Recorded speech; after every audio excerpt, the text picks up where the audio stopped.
Here's a story to reflect on, a signpost of the new America in which we live.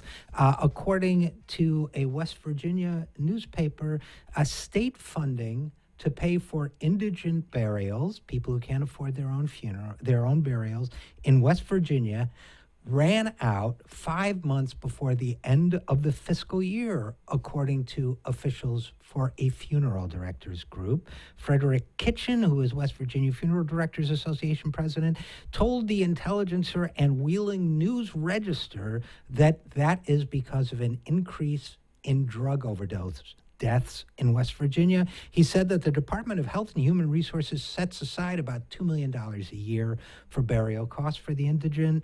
Funeral homes are given $1,250 to cover individual burial expenses for these folks. We've got 5 months to go with no money available, Kitchen said. Funeral directors do what they can, but this creates a hardship for a lot of funeral homes.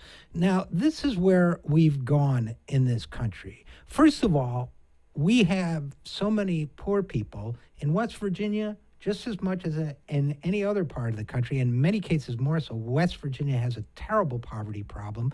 It shares that with many of our inner cities.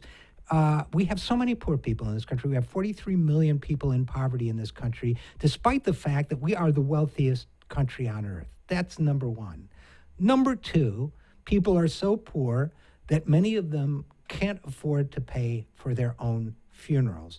Number three, as I've said before on this show, reports keep telling us that opioid deaths are on the rise and have been on the rise for some time. These are what a former guest of ours, Susan Case, the economist, she and her husband, Angus Deaton, have called them the deaths of despair when they wrote a groundbreaking report on these trends.